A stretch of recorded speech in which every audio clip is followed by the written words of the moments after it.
want to jump over to YouTube to make sure that broadcast was created. Now remember, we're not live yet. So we'll come back here to YouTube to make sure that we're all ready to go. So on your YouTube. All right. So we got this going on. All right, so we it took a minute. I know that it's this is I will look. I'll confess, this is the first time I've ever done a YouTube live stream, and so I wanted to go ahead and just use a different platform because I really do feel that it is tough out there. It's tough, and I know that the market, for those of us in the real estate and mortgage business, can just see the shift. Now, a little bit of background about me. My name is Fernando Barron. I've been in the mortgage business for years. Started in 2020. Started in what, I can now look back and say the good old times. But the reality was that at the time, I did not know it was gonna be called the good times. I just knew that I was coming into the business, and I have always wanted to be an entrepreneur, and the mortgage business kind of caught my eye. I met a mentor by the name of Andy Zamora, who gave me an opportunity, who mentored me, coached me, showed me the ropes, and the rest is just history. We've been able to help as a team hundreds of families in the last 3 years. I've been able to grow my business within the first 2 years to multiple six figures. And aside from just the money, aside from the career, what it has allowed me to do more than anything is get into the space of personal development, which is just a space of seeking to become the best version of me, seeking to become the best father. I am a father of 5 children. I have a blended family. Me and my wife have 5 children. And it's me in a position where I genuinely and truly, want to pursue a life where I can become the best father, the best husband, and the best businessman, the best leader, and the overall just best individual in life. And it's been a journey. And so what prompted me to kind of put this together was because I do this for a living. This is full time for me. I'm a full time mortgage loan officer. This is not part time for me. I don't do this 4 hours a day, 5 days a week. I do this 12 hours a day, 6 days a week. This is my full-time job. This is how I put food on the table. This is how I put a roof over my head with my family. And like I mentioned to you guys, I have a big family, so it's a huge responsibility. I am the breadwinner of the family, and so I take this very serious, and I always make sure to put myself in a position where no matter what the market is doing, it doesn't jeopardize the financial position that me and my family are in. And so I know that even in the last couple of weeks, there's been millions of families that have been priced out of the housing market just due to the fact of interest rates. Interest rates go up, less families qualify. And so just the last couple of weeks, rates have taken a huge toll. And looking at it from a perspective of a loan officer, of being in the real estate market, this can really get concerning, and this can really make or break someone if we don't learn to pivot in a market like today. Because although I've been in the business only 3 years, I've done hundreds of research, hundreds of analytical research, because this is I need to put myself in a position where me and my family are gonna be okay regardless of what the market does. Because I'll tell you guys, I'm not going anywhere. I'm not gonna sell solar. I'm not gonna sell life insurance. No, nothing wrong with it. But I'm sticking through this. I'm sticking through this storm. I'm continuing to be out there and prospect. I'm continuing to be out there and help families. I'm continuing to be out there, and be active on social media, because I really feel like this is when, men and women are going to be built. And this is when a lot of us that do stay in the business are going to have the opportunity to, overtake different market shares that we otherwise wouldn't have had the opportunity if the market was still considered to be good, and rates still were, considered to be low. So this is really, I'm looking at it from my perspective that this is an opportunity for us to take over, more territory, to showcase our talent. This is an opportunity for those of us who don't have 10, 15, 20 years of experience and don't have that, that experience to flex as far as like 10 years in the business, 15 years in the business, 8 years in the business. We don't have that privilege to flex, those amount of years. Although I really, to a certain extent, I think, whether you've been in the business 3 years or 10 years, I truly believe that it's more of a matter as to, how much experience do you have, how many families have you helped, how many hours of work and research, and how much have you actually invested in your craft. Because I've met people who, and again, no disrespect, who've been in the business 10 years but have been doing it part-time for 10 years. And so somebody that only does it 4 hours a day, 5 days a week, compared to somebody who does it 12 hours a day, 6 days a week for the last 5 years, I would like to think that individual who only has half the years of experience but has had twice as much physical experience in the business would be more knowledgeable or more experience, not the years but the actual work. So that's where this comes from. So I only do business in California, and when I saw this, the statistics that shows that only 16% of Californians can afford to buy a home, this is just another sign that affordability here in California, not only in the entire nation, but just focusing, because again, I only do business here in California. I'm only licensed to do business here in California. This is crazy alarming. And I think for anybody, whether you've been in the business 3 years or whether you've been in the business 10 years, 15 years, this is one of those moments, one of those, data points that you look at it and you really come to realize that out of 100 people that we're going to talk to, whether it's this week, next week, and the entire month, only 16 of those are actually going to have the income or afford to be able to even buy a home here in California. Now, out of those 16, how many are actually going to want to buy? Maybe half.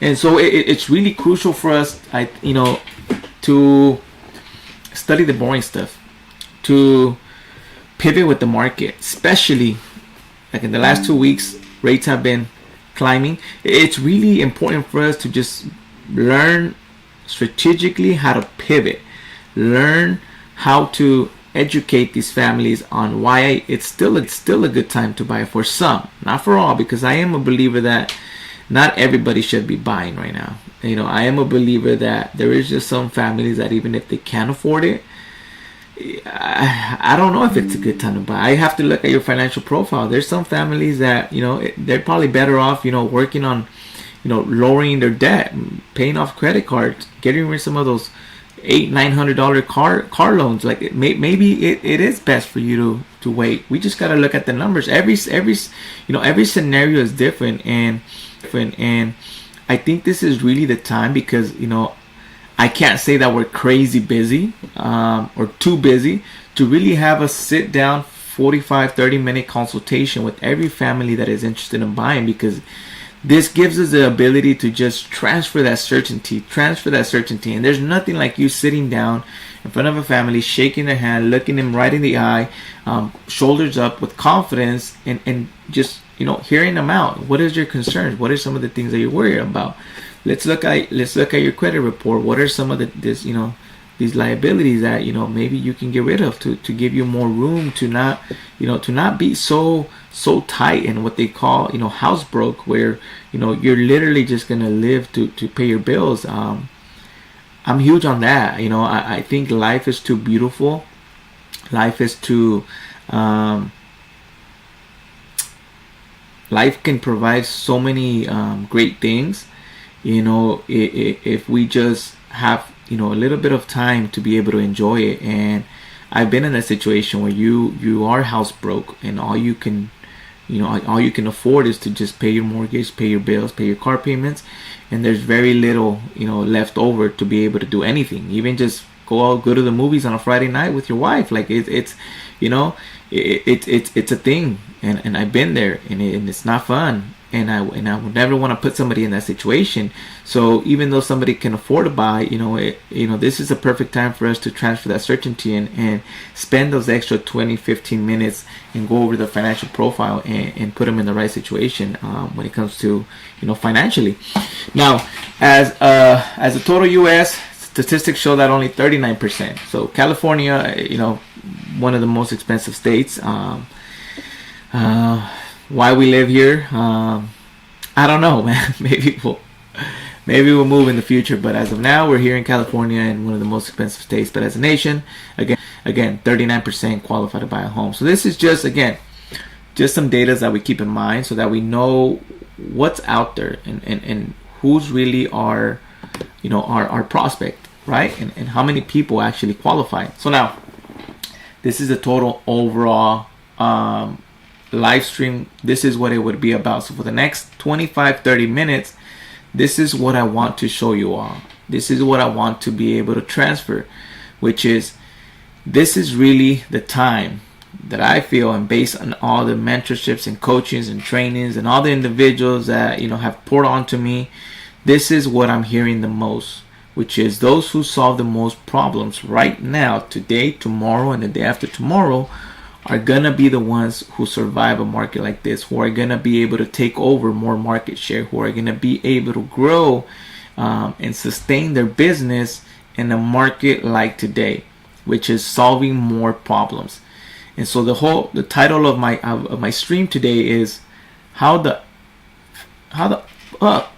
do we solve more problems? How do I solve more problems? This is a question that I continue to ask myself on a daily basis, because I know if the more problems that I solve, the more my business will stay afloat, and the more relationships I'll regain, and the more market share that the universe will give me.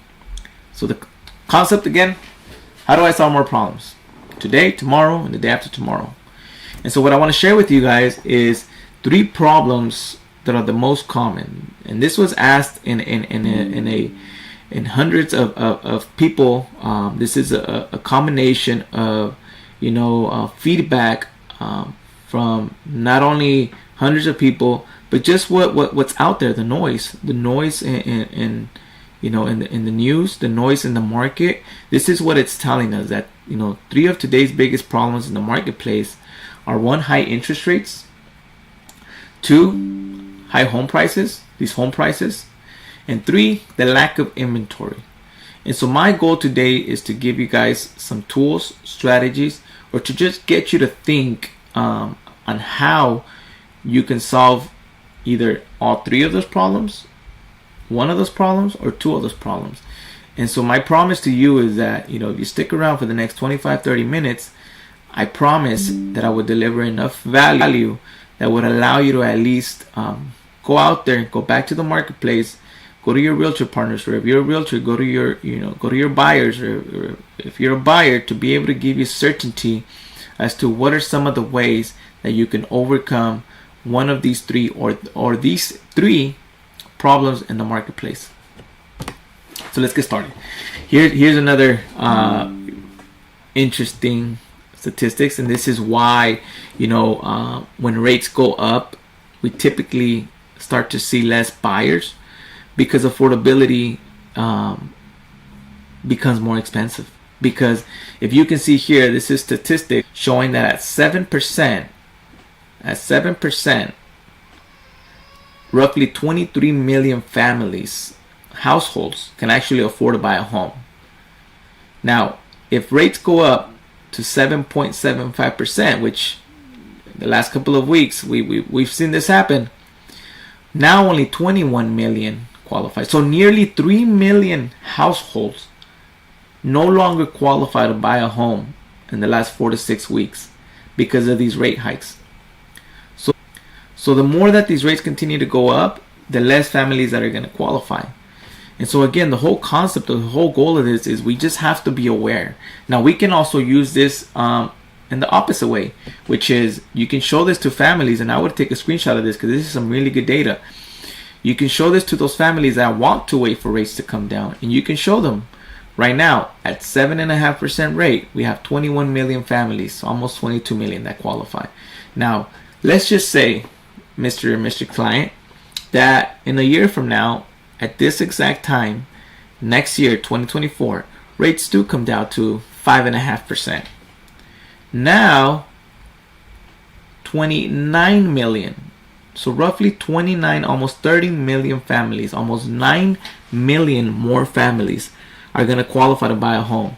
What do you think this is going to do when you go out there and start looking for your home? What do you think this is going to happen when you find your dream home and you have 15, 20 different families that you're competing against? What's going to happen? You're going to get into a bidding war.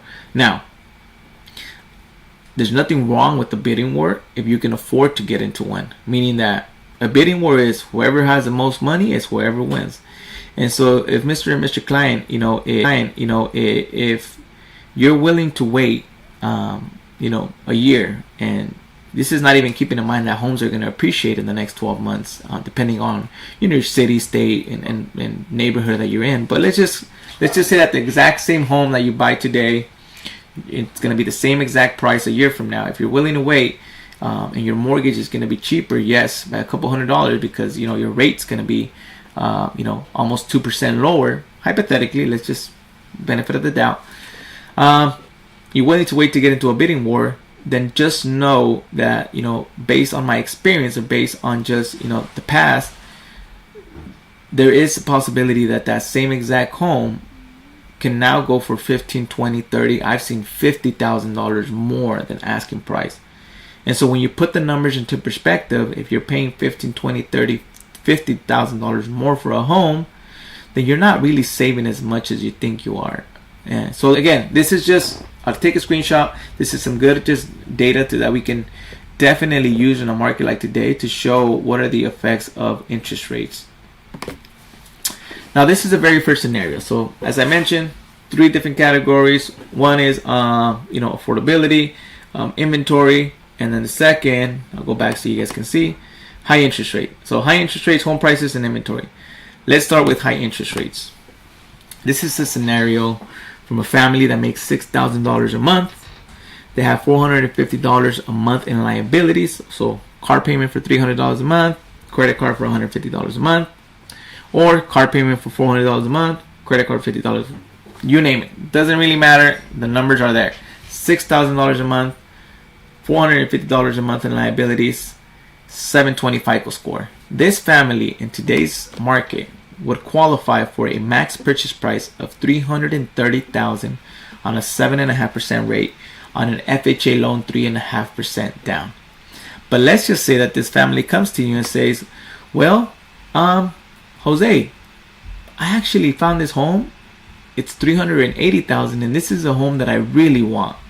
This is the one. Like, this is the one that's gonna fit for me. There's nothing that I can find for $330,000 that is gonna fit for our family. If I don't find something that fits for our family, I would rather just wait to buy a home. Well, although there's very little we can do when it comes to we can't give the client more income, because if that's what they make, maybe we can pay off some debt. But let's just say that these balances are a little too high. This is one of the strategies or scenarios that a market like today should force us to just have this machine up here continuing to work. And so let's just say we are in a market where depending, again, this is all going to be, just take it with a grain of salt.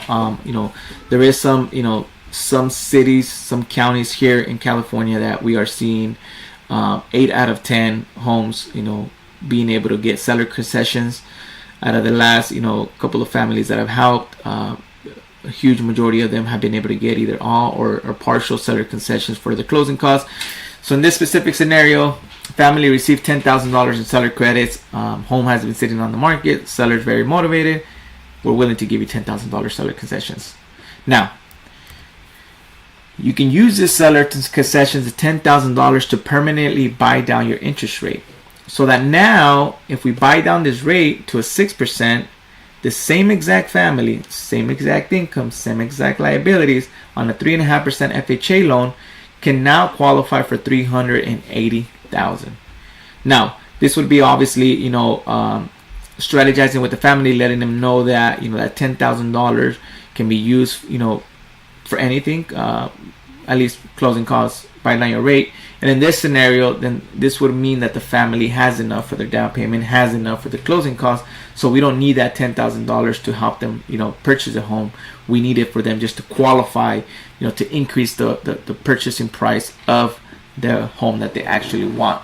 So again, this is nothing new, nothing that was just invented or created. This is just more to get us to think outside of the box and get us to be able to fit the needs of those buyers that do qualify but just need a more purchasing power, right? Now, this is what the numbers would look like. $380,000 home, down payment, closing costs estimate $9,500. You have an estimate of $22,800 that this family would need in order to buy a home for $380,000. Now, let's just say that, unfortunately, let's go back to that same scenario. Well, Fernando, how about if we're not able to negotiate seller concessions because our market is still pretty aggressive. There's still a lot of, and so this specific home that this family wanted, we weren't able to negotiate $10,000 in seller credits. How can we still help this family purchase this home that they want, right? Well, y'all ready? Now, a lot of lenders, I know they're offering 100% FHA loan financing. So now this is a great program right now to be able to, again, just strategize with the family. And as I mentioned before, take this all with a grain of salt and do your own research, because at the end of the day, it's a case-by-case scenario. Every situation right now, it's a case-by-case scenario. There is really no just straightforward scenario. It's very rare that it's a straightforward just scenario for every family, because every family is going to be different. Some are going to need help with their cash to close, with their down payment, closing costs. Some are going to need help with their purchasing power. Others are going to need help with both. And so there will be some that we can help, and there's others that we can't. And so what I'm sharing is just some ideas that we've used, are proven, and we've been able to help more families that we otherwise wouldn't have without these strategies. So let's just say that we wouldn't have been able to negotiate a $10,000 selling concession. We offer a 100% financing FHA loan. And so if your lender, if your realtor offers it, if you are a lender and you offer it, or if you are a buyer, then ask your realtor or lender if they offer it. But this is another strategy that you can use to be able to buy the home that you want in this scenario for $380,000, only qualifying for $330,000. So you would use the down payment to buy down the interest rate, meaning that if this client already has the $13,300 down payment, then instead of using that money to pay their down payment, they use 100% FHA financing, so that you use the bank's money for your down payment. You use your own money to buy down the interest rate. So this is what it would look like. You're going to use the bank's money to be able to come in with your down payment. So you don't have to come in with any down payment. You have your closing costs, and as you can notice, closing costs are a bit higher on a specific program like this for various reasons. But again, this is just do your own research or ask your lender. And you would use, $10,000 to buy down the interest rate at 6%. So this would give you a total cash to close of $26,000 rather than $22,000 if you were to use, if you were not to use the bank's money. So as you can see here, you're using the bank's money to be able to allow you to have extra money to buy down your interest rate. So then your overall cash to close, what it's going to cost you to buy the home, maybe in this scenario about $4,000 higher, but that allows you to now qualify for $380,000 instead of $330,000. So the whole purpose is to help more families get into a home. You can either, in this scenario, the first scenario was utilizing the seller's money to help you go from $330,000 to $380,000 purchasing power, or you can use the bank's money to allow you to help you to go from $330,000 to $380,000. So, couple scenarios, strategies, proven, they've worked, we've utilized them, we've helped many families with this, and so the whole purpose is to be able to help more families get into their home. Now, this is also an example of, if different options that we have whenever we do, receive seller concessions. And this is something that I like to share with, my buyers, because, there's some that don't like the temporary buy down, but it does get them a lower monthly payment for the very first 12 months. There's others that like a permanent buy down, that just like that security of making sure that interest rate is never going to change, whether it's a year from now, 2 years from now. And then there's others that would rather have a price reduction. Instead of buying a home for $380,000, if they have $10,000 seller concessions, they'd rather just pay $370,000 for that home, because the monthly mortgage may not be an issue, the down payment may not be an issue, and the closing costs might not be an issue. So this is just depending on what's the biggest pain point, or what's the biggest challenge for the family that we're helping. Is it the monthly mortgage? Is it the price? Or is it the cash to close? And a couple different scenarios that we can utilize for this. So let's keep it moving. Now, the solution here is utilizing seller credits and down payment assistance programs to increase your purchasing power. So this is the solution to the very first high interest rate problem that we're currently having. Now, will it solve every problem when it comes to high interest rates? No. But we do have some that we have control over, that we can help, and this can definitely increase the amount of families that we're able to help. So number 2, home prices. Home prices. Let me show you guys this, because this is, this is one of the most shocking pieces of data that I've seen when it comes to where our market is and how unaffordable it has become in the last decade or plus. As you can see here, that the average cost of a house in the U.S. has typically been around 5 times the yearly household income. Meaning that, you take your household income and you times it by 5. That's typically how much a home should cost in your area for you to be able to afford it. And you can see that historically, this is the numbers here. You can see here 5, right here you can see 5. Also right here, you see 5, right? You can see that historically, it's for the most part, if you date it back to 70 years ago until now, if you go back to 1955, it's most of the time it stayed below 5 times. There's been a few times that it's gone up, and one of the worst times was during the 2008 housing bubble here in America. And you can see here that during this time, it was roughly right below 7. Now, the only time that it has exceeded 7 and has been at an all-time high is right now. Right now, it's almost reaching 8 times. So meaning that, I want you guys to understand this. This is why this is so alarming. And one of 2 things have to change. And I don't have the answer, but I want you guys to take away this and do your own research. And know, I think a lot of us know how, especially if you're in the real estate and mortgage business, a lot of us know and can see, and especially if you're a lender, you can run people's applications, how much they qualify, and know that there's absolutely no price of a home for that purchasing price that they qualify, and so they're priced out of the market. But you can see here that whatever a family's household income is right now, that house that they want cost us 8 times, nearly 8 times whatever they make on a yearly basis, that household. That's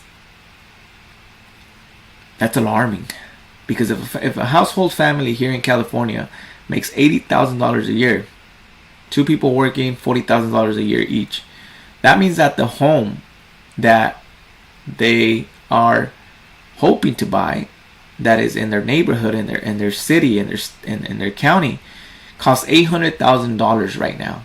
So they can't afford. So, any lenders here, do the math. Somebody making $80,000 a year, how much do they qualify for on a home?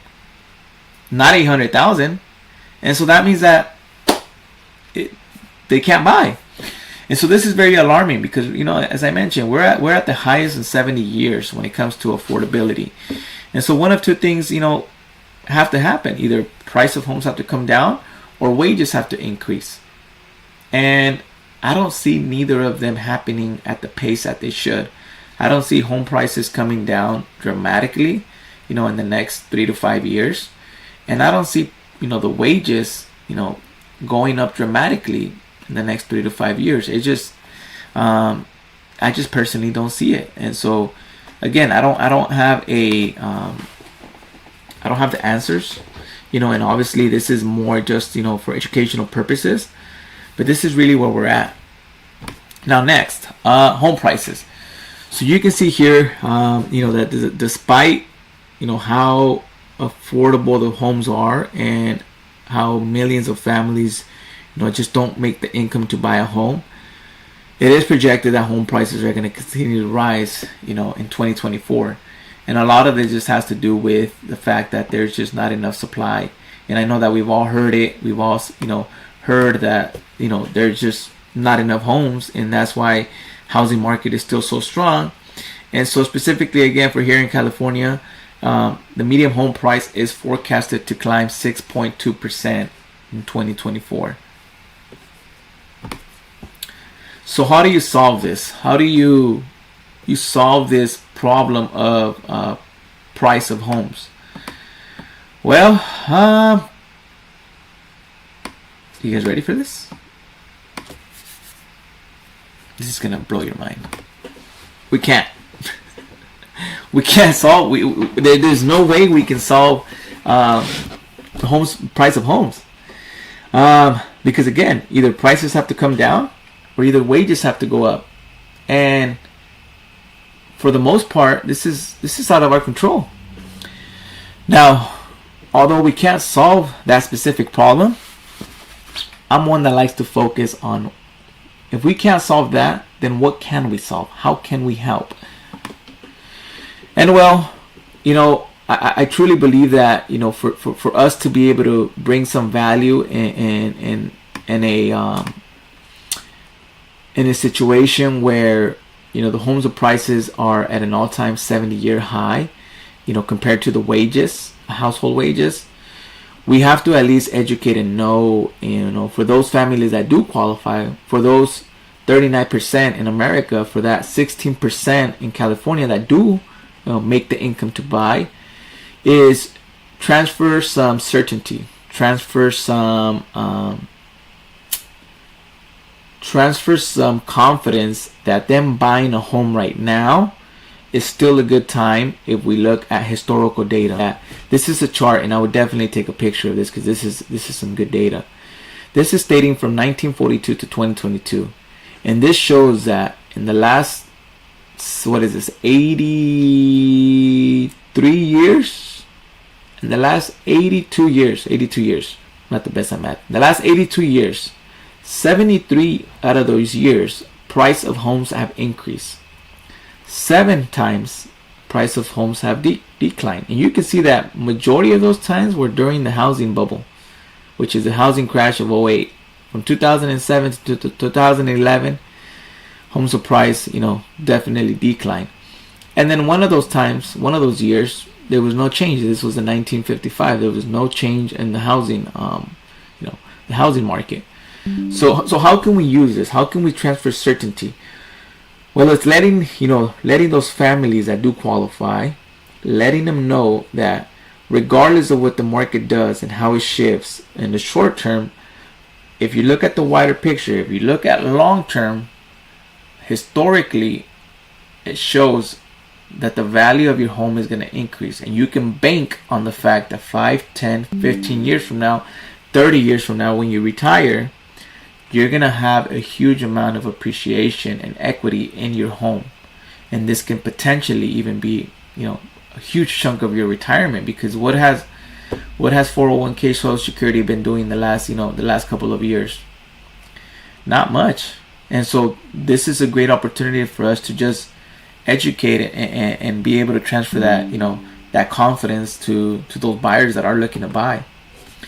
And so, the solution here can be, becoming the expert in today's market, becoming the expert that can educate these families on what are still some of the great benefits of buying a home, and showing them by sharing not only our opinions, but sharing raw, true data, because everybody has an opinion nowadays, especially on social media. We all have an opinion, and it doesn't mean that it's correct. But when you look at raw data, you look at numbers, then it's hard for somebody to deny, that it's a good time to buy. So that's one of them, So number 2, when it comes to home prices, is just studying the boring stuff, becoming the expert, in your specific market, so that you can better educate these families. And then number 3 is the inventory. So this is probably the one strategy that in the last 6 months has allowed me to help my realtor partners get a lot more listings. And I'll tell you one thing: if you're a lender, if you can go out there and you can provide value to your realtor partner that can then help them get listings in today's market, I can almost certainly promise you that realtor is gonna be very grateful, and it's gonna continue to give you business. And when the market gets better, they're gonna continue to to do business with you, because you become valuable in the marketplace, and you've helped them get business in a market where it's not so easy to get business. So this is one, and this is the third and last one, but it's the inventory. Now, just for context, and just for context of just seeing where we currently stand, this is existing inventory, and you can see that in 2023 we're currently a little over 1 million in housing and home inventories. Now this is as you can see, a lot of this is comparison to 2007, because there's still I think it's calmed down by now. I don't hear it as much, because I think people have come to realize that this is not a market like 2007, 2008, where the housing, it's going to crash. But for those that still, have that belief that, 2008 is going to repeat itself, you can see here the main difference. How much inventory there was in 2007 and compared to how much inventory there is now. And so 92% of current homeowners have a rate below 6%. So I would take note of this data, because this is really some important data of where we currently stand. So this goes back to the amount of inventory that we currently have, a little over 1 million. And knowing that one of the biggest issues is that there's just not enough inventory for the amount of families that need a home out there.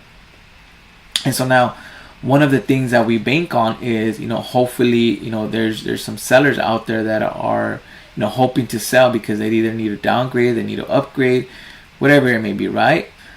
This is some very interesting data, and this is why, we're lacking inventory, because 92% of current homeowners have a rate below 6%.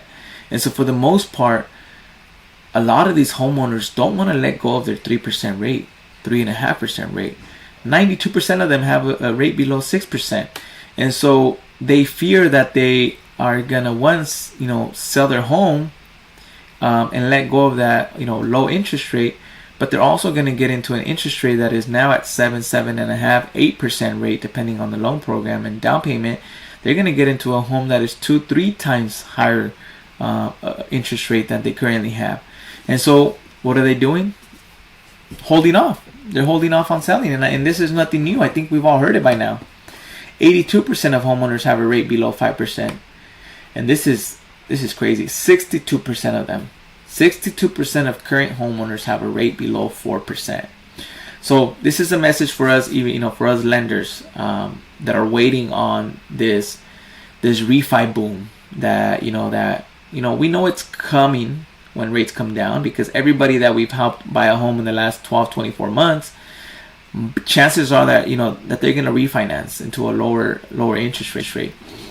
But there won't be a refi boom, like 2021, 2020, because 62% of those homeowners out there already have a rate below 4%. And what are the chances that rates are going to come down lower than 4% in the next 3 to 5 years?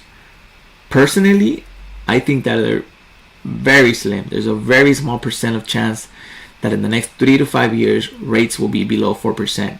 I highly doubt it. And this is an opinion. This is not fact, but this is my personal opinion. So if there's a very, if there's a small likelihood that rates, in the next 3 to 5 years will be below 4%, then that lets you know that 62% of those homeowners already have a rate below 4%. So 62% of those homeowners, will be out of the scope of us being able to help them refinance. So this is just some context, for those of us that are waiting for that break and that refi boom, that it's not gonna be as big as we may think it is. Obviously, it's really gonna help a lot of us lenders, do business and increase our production, but it's not gonna be some astronomical huge amount of business, because a lot of families already have a lower interest rate. So this is the biggest problem. The current homeowners don't want to sell, and the reason is because short-term rentals and long-term rentals have become so valuable and have become so profitable. And let me share some data with you guys. This is some data when it comes to long-term rentals and short-term rentals. And you can see here, again, I'm focusing primarily in California because this is where I do business, but you can see how much rents have increased since the pandemic. And you can see here that for anybody that is a landlord that owns a home, that owns a rental, they can see just how much money there is. 27% in the entire United States rents have increased since the pandemic. So this is good for anybody that is looking to buy and rent. I'll tell you guys this: I'm personally on that boat. I'm personally on the boat of buying investment properties to rent. So I would be a hypocrite if I wouldn't share the fact that I don't blame these families for not wanting to sell their home, and for them rather wanting to keep it and sell and rent it, whether it's short-term or long-term. You can see here short-term rentals. Short-term rentals, since the pandemic, have taken a huge hike when it comes to these Airbnb bookings. And this is a statistic that shows that on average, somebody renting their home on Airbnb, a short-term rental, it typically takes about 9 bookings for them to cover their entire mortgage. Meaning that if I own a home and I'm renting it on Airbnb, I only need 9 bookings a month to be able to cover my mortgage, and then everything after that is a profit. So there's some money to be made there. There's a lot of money to be made, and this is the reason why a lot of families, if they are looking to upgrade and they do need to get a bigger home, more rooms, more space, they would much rather take advantage of an opportunity to cash flow, to make money, or to have an investment than to sell it. And I don't blame them. But what does that do to our market? Well, it continues to leave us in a market where inventory is short, right? And if current homeowners are not selling because they have a low interest rate, and because even if they do want to upgrade their home, they would much rather short-term or long-term, use it as a short-term or long-term rental because there's money to be made there. Then hopefully we bank on the fact that home builders will build homes, because to get back to so-called normal, we need more inventory.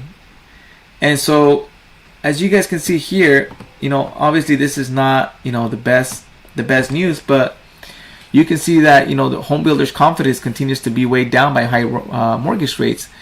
This is fed by the fact that as rates continue to come up, then it affects the consumer confidence to buy, and it also affects the fact that less families qualify, less families can afford to buy a new construction home, and it also affects the fact that the cost to build becomes a lot more expensive. And so if their confidence level is low and continues to be weighed down, then that might just mean that we're gonna be in this challenging market for longer than I think a lot of us anticipate. So personally, I'm preparing for us to be in a market like this for the next couple of years, because again, everything is just kind of just leading towards that. But things can change, and and I think we've all learned that in the last 12 months, things change pretty quickly, based on just the overall economy. So take this with a grain of salt and do your own research. But as you guys can see here, this is just a statistic showing household formation to as far as completion of homes. And as you can see, household formations continue to be built and go up, and the completions of homes are just unable to keep up with the demand. But on another note, I also want you guys to understand this, because for those specifically, I'm going to be talking about for those households that do have a low rate and don't want to sell because they don't want to get rid of that low rate, but have the opportunity and want to buy a home, whether it's more space, want to upgrade or want to downgrade, then one of the things that might benefit them is a debt consolidation. And the reason is because, as you guys can see here, data shows that we're at an all-time low in personal savings rate, meaning that in the last 12-24 months, since inflation has dramatically just increased, families are now making more money. So they're unable to keep up with the inflation, the inflation hikes that have been happening in the last 12 months. And so they've been having to forcibly be tapping into their savings.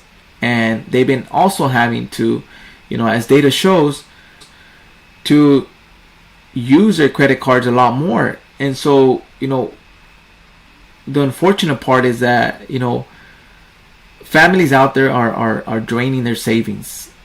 And they're also increasing their credit card balances. So they're getting into more debt, and they're spending their savings. And so this is a very dangerous, situation for any family to be in, because I'll tell you guys, I've been there. I've been in a situation where savings have depleted, the balance on my cards have exceeded, are maxed out, and it's not fun. And not only is it not fun, but it can be very stressful, and it can be very depressing, and it can really take a toll in somebody's life. And so, if there's a family that is in this specific situation, that they've drained all their savings, they have racked up all their credit card balances, and are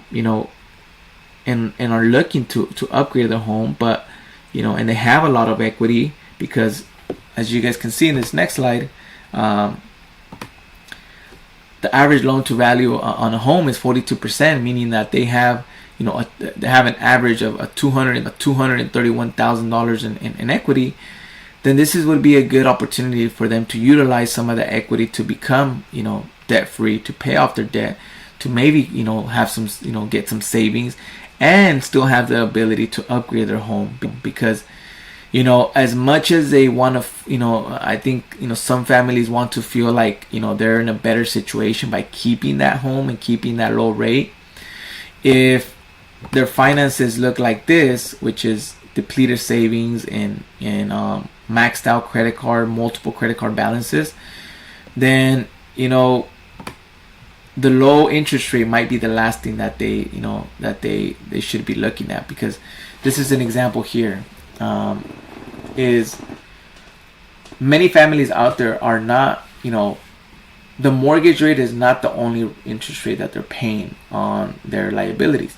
And so for this example, you can see here that this is a family that has a home with an interest rate of 3%, and this is showing that they're not really paying 3% on that on their household debt. They're actually paying 6.3%. And the way you come up with that is, you can see here that we've taken the time to calculate all their debt, all their liabilities, and seeing what that blended interest rate is combined. So this is a Visa card, MasterCard, Discovery, Macy's, Nordstrom. This is the interest rate that they're paying on those credit cards.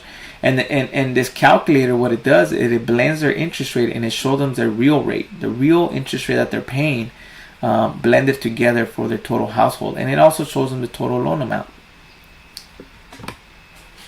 So let's run a real scenario. Let's run a real scenario for a specific family that is looking to upgrade because their family grew.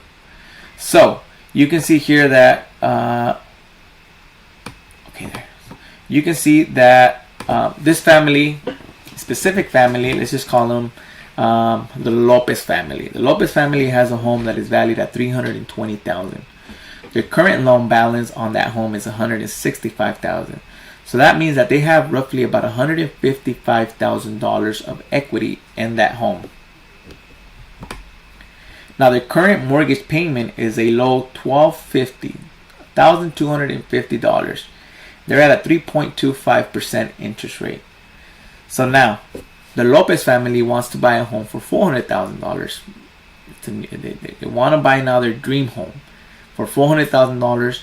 The only issue is that, even if they take their equity and put 30% down, have enough to pay closing costs, on a 7.5% rate on today's interest rate, that mortgage is roughly going to be $2,500 a month. That means that it's $1,250 more. It's twice the amount that they're paying now. Now, this is something that the Lopez family can't afford or doesn't want to afford, to be honest, because it's doubling their mortgage payment. But what can we do? Well, let's take a look at the Lopez family's finances. This is their true actual finances of this specific family. Again, they have a home loan, a total balance of $165,000. They have a 3% interest rate on that, $1,250 monthly payment. They also have what's called a Mamalona, which is a truck, a balance of $22,000. Interest rate is 12% on that car loan, and they're paying $750 a month. They have a Capital One account, they have an Amex, and they have a Target card. And you guys can see here the interest rate, the monthly payment. So now what I want us to focus on is, one is the blended rate. Their blended rate is 4.7%. But what I more primarily want this family to focus on is their monthly overview, meaning is how much are they actually paying their total household combined debt on a monthly basis. And this shows that they're paying $2,600 a month on their total household debt.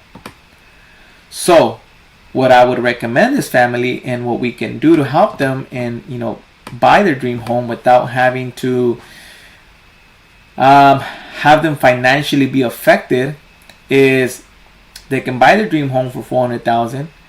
Instead of putting 30% down, they can put 20% down, and they can use $30,000 for debt consolidation.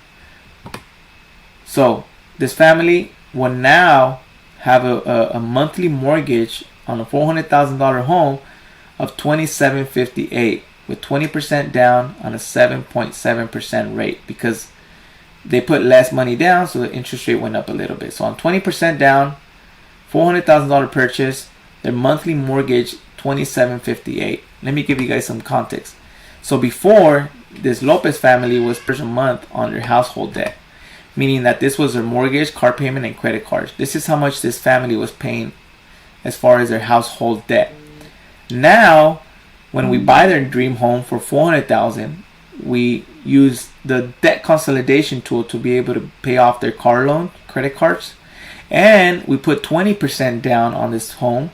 Now their monthly mortgage is $2,758 with no car payments, no credit cards, and that's a difference of only $158 a month.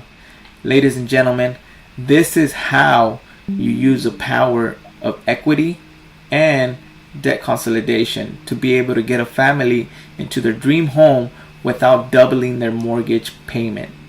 Or, I take that back, without doubling their mortgage household debt. Because yes, their mortgage is still, more than twice as much as they were paying, but if we just compare it to their total household debt, then the number doesn't seem so dramatic. So the solution is we create more inventory. So although we cannot solve the inventory problem specifically, we can use tools like the debt consolidation to help a family that otherwise wouldn't have, thought about buying or upgrading to a home, therefore, creating more inventory for families. And so we went over all three. We went over the high interest rates, home prices, and then inventory. And as a bonus, this is definitely going to vary depending on city, state, county, and state, yeah. But I know that, one of the biggest tools that has allowed us to help more families right now has definitely been down payment assistance programs. And I'll be completely transparent. This was something that I, because, for those of us on the lending side, these down payment assistance programs, they tend to be more work. They tend to be longer process.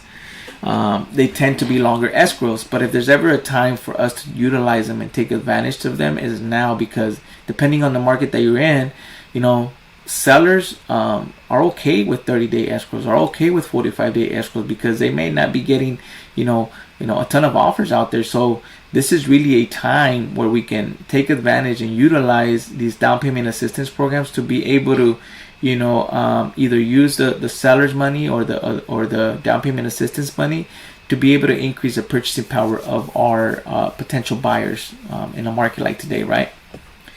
Now, I don't know, those of you here in California who've heard of a program called the Self-Help Program, but this has been one that has been, has allowed me to help multiple families in just the last couple of months.